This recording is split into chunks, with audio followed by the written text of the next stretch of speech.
Dear students, आज की video में हम टेंस को डिस्कस करेंगे। टेंस का मतलब होता है काल या समय। टेंस को तीन भागों में बांटा गया है, पास्ट, प्रेजेंट और फ्यूचर। पास्ट को हिंदी में हम कहते हैं भूतकाल, प्रेजेंट को हम कहते हैं वर्तमान काल और फ्यूचर को कहते हैं भविष्य काल। पास्ट, प्रेजेंट और फ्यूचर हमें कार्य के होने के समय को बताते हैं। वो हमें बताते हैं कि काम कब हुआ है। इसके आगे जब हम टेंस को सब डिवाइड करते हैं तो प्रत्येक टेंस के चार भाग हो जाते हैं, इंडेफिनिट, कंटिन्यूअस, परफेक्ट और परफेक्ट कंटिन्यूअस। ये तीनों के बिल्कुल एक जैसे हैं, past indefinite, past continuous, past perfect, perfect continuous. केवल और केवल इनमें जो भिन्नता है वो है अपने टाइटल की। अगर ये लेंगे तो past indefinite, past continuous, past perfect और पास्ट परफेक्ट कंटिन्यूअस। अगर इनके पहले टाइटल प्रेजेंट लग जाएगा तो present indefinite, present continuous, present perfect और प्रेजेंट परफेक्ट कंटिन्यूअस। अगर टाइटल या सरनेम इनके पहले आ जाए फ्यूचर तो future indefinite, future continuous, future perfect और फ्यूचर परफेक्ट कंटिन्यूअस। इन चारों में मूलतः कोई फर्क नहीं है, केवल और केवल फर्क है तो अपने सरनेम का है, अपने टाइटल का है। और ये चारों हमें मिलकर बताते हैं कार्य की अवस्था।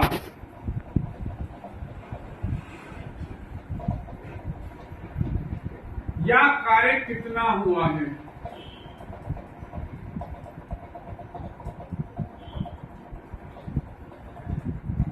जैसे इंडेफिनिट के जो कार्य हैं वो रिपीटेड एक्शंस होते हैं, बार बार होते रहते हैं, लेकिन उनकी पूर्णता के बारे में कुछ नहीं कहा जा सकता है। कंटिन्यूअस के जो सेंटेंस होते हैं उनमें काम निरंतर चालू रहता है। परफेक्ट के जो सेंटेंस होते हैं उनमें कार्य अभी अभी पूरा हुआ होता है। और परफेक्ट कंटिन्यूअस जो होते हैं उनमें काम एक निश्चित समय से शुरू होकर चल रहा होता है। तो देखेंगे हम। तो बच्चों, सबसे पहला टेंस है प्रेजेंट इंडेफिनिट टेंस और इसे सिंपल प्रेजेंट भी कहते हैं। इस टेंस की पहचान है का है, ती है, ते है, का हूं, ती हूं। और ये जो टेंस होता है ये जैसे मैंने अभी बताया रिपीटेड एक्शंस को बताता है, बार बार किए जाने वाले कार्य, आदत के स्वरूप किए जाने वाले कार्य। जैसे मैंने लिखा, it expresses an action which happens on regular basis but nothing is said about its completeness. It expresses an action, ये एक ऐसे काम को व्यक्त करता है which happens, जो होता है on regular basis, नियमित रूप से, but nothing is said, परंतु कुछ भी नहीं कहा जाता है about its completeness, इसकी पूर्णता के बारे में, इसके पूरे होने के बारे में। जहां तक इस टेंस को बनाने के नियम की बात है तो सबसे पहले सब्जेक्ट प्लस वर्ब की फर्स्ट फॉर्म में एस या एस प्लस ऑब्जेक्ट, और ये जो लागू होगा नियम, ये सिंगुलर सब्जेक्ट पर लागू होगा, ऐसे कर्ताओं के साथ लागू होगा जो एक वचन के होंगे। में हमारे जो कर्ता होते हैं वो होते हैं ही, सी, इट और कोई नाम। दूसरा हमारा नियम है सब्जेक्ट प्लस वर्ब की फर्स्ट फॉर्म प्लस ऑब्जेक्ट, ये नियम लागू होगा प्लूरल सब्जेक्ट पर। प्लूरल सब्जेक्ट का मतलब है बहुवचन के कर्ता, और बहुवचन बराबर होता है यहाँ पर आई, वी, यू और दे। जैसे वह मेरी मदद करता है तो ही।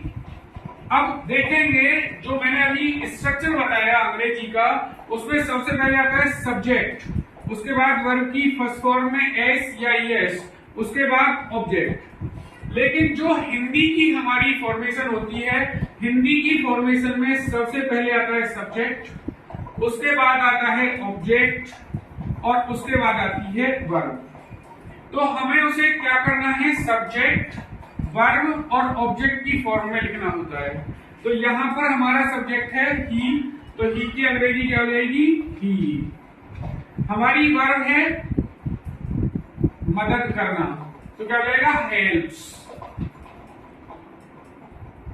और हमारा ऑब्जेक्ट है मेरी, का हो गया। हमारा अगला वाक्य है वह स्कूल जाती है, तो वह की अंग्रेजी हुई सी, क्योंकि यहां पर फीमेल है।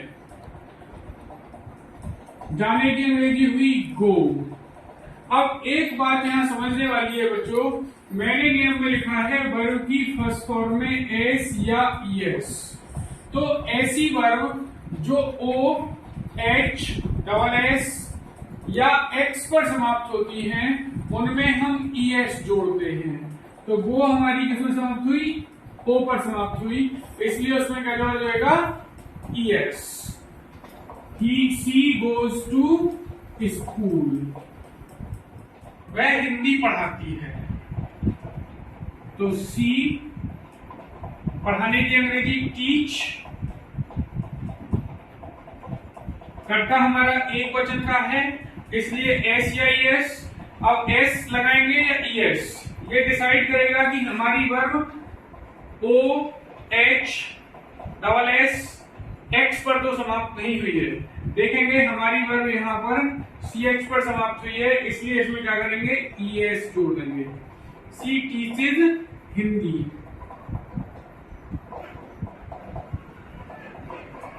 सूर्य पूरब में उगता है, तो दी सन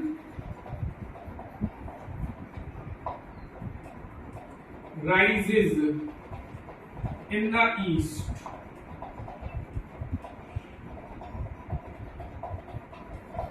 बच्चा रात को रोता है, the child cries at night. वह क्रिकेट खेलता है, ही प्लेज क्रिकेट।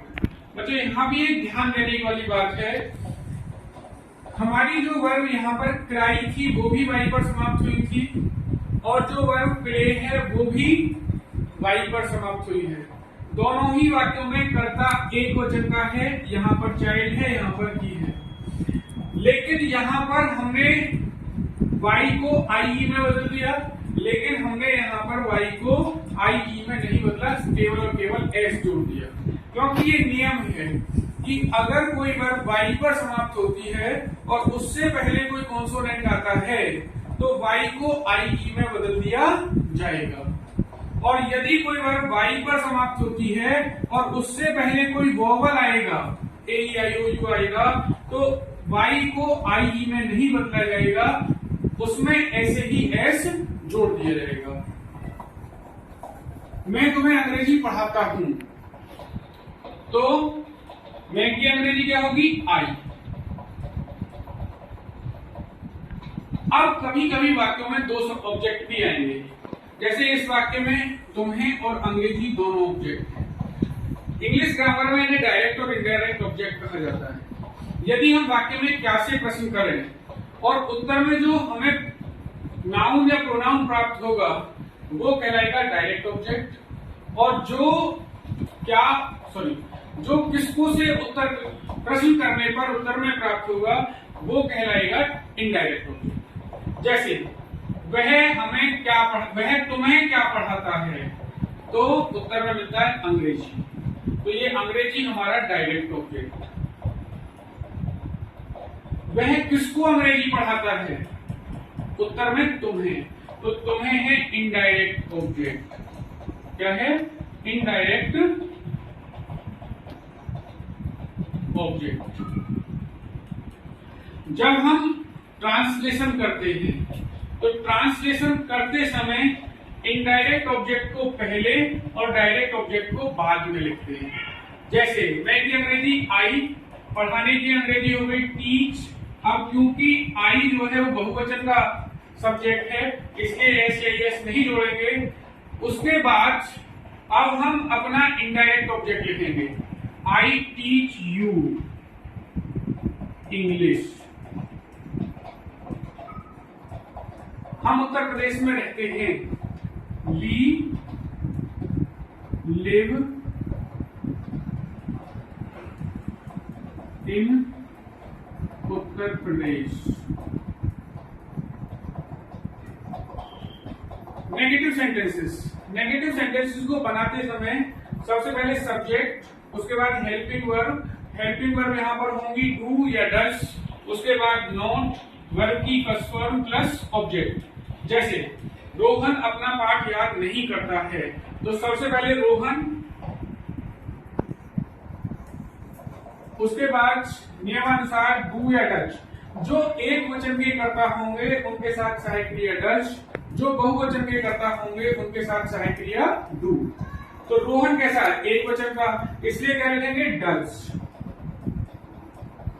नोट, याद करने की अंग्रेजी लर्न हिज लेसन।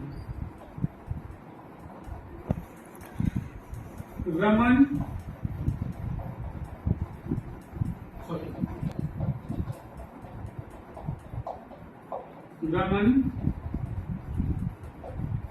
झूठ नहीं बोलता है, तो Raman does not tell a lie. वे कक्षा में शोर नहीं मचाते हैं,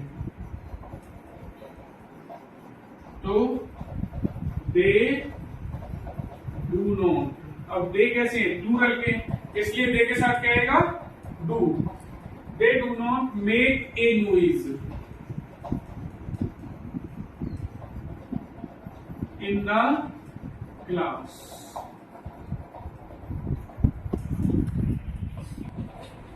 कभी नहीं बराबर नेवर। जिन वाक्यों में कभी नहीं आएगा उनमें नेवर का प्रयोग किया जाएगा। नेवर के साथ सहायक क्रिया डू डज का प्रयोग नहीं होता है, बल्कि एफर्मेटिव के नियम वर्ब की फर्स्ट फॉर्म में एस या एस या वर्ब की फर्स्ट फॉर्म का ही प्रयोग होता है। जैसे वह कभी झूठ नहीं बोलता है, तो ही नेवर टेल्स ए लाई। सोहन कभी गाली नहीं देता है, तो सोहन नेवर एब्यूजेज। वे कभी धोखा नहीं देते हैं, दे नेवर चीट। अब इससे आगे आते हैं बच्चों इंटरोगेटिव सेंटेंसेस। इंटरोगेटिव सेंटेंसेस को बनाने का नियम है कि उनमें सहायक क्रिया सबसे पहले आ जाती है। सहायक क्रिया डू या डज सब्जेक्ट से पहले, उसके बाद सब्जेक्ट, उसके बाद वर्ब की फर्स्ट फॉर्म, उसके बाद ऑब्जेक्ट और वाक्य के अंत में मार्क ऑफ इंटरोगेशन। जैसे क्या तुम पढ़ते हो, तो सबसे पहले हम क्या करेंगे, सहायक क्रिया डू या डज। तो कर्ता के अनुसार सहायक क्रिया डू या डज यहां पर आएगी डू, क्योंकि यू कैसा है हमारा बहुवचन का प्रोनाउन है। तो डू यू रीड। क्या वह गाली देता है, तो सबसे पहले क्या सहायक क्रिया डू या डज, हमारा कर्ता है वह और वह एक वचन का है, इसलिए यहां पर आएगा डज। He abused।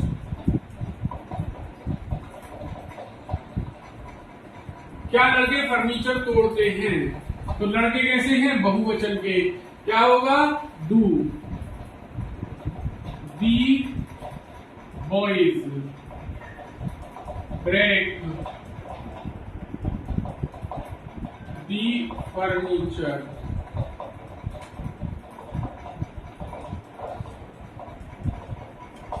सीमा कहाँ रहती है?